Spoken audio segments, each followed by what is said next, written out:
Examples of the quotient rule.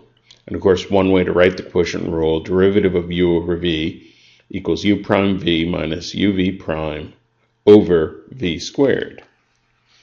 So first of all, we'll do the derivative of y equals sine x over x. So here u equals sine x, v equals x.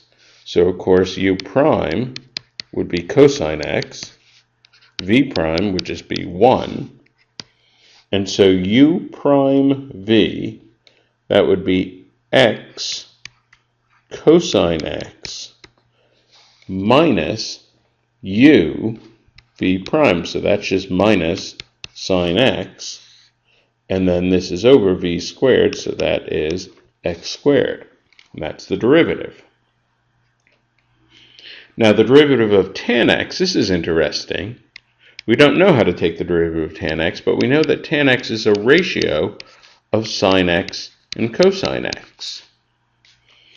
And so let's use the quotient rule. We know that we could say u equals sine x, v equals cosine x, derivative of u, derivative of sine x is cosine x, derivative of the cosine x is negative sine x.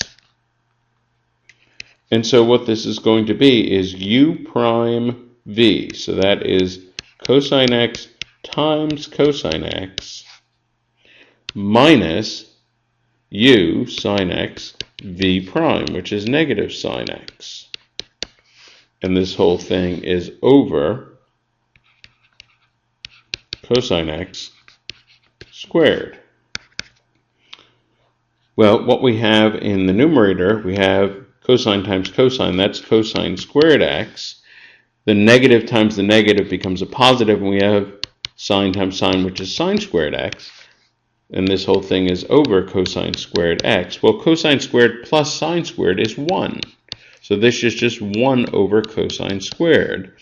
And 1 over cosine, you may remember, is secant. So really, this is often written as secant squared x. The derivative of tangent x is secant squared x. And I'll leave it as an exercise for you to figure out that the derivative of the cotangent is negative cosecant squared x.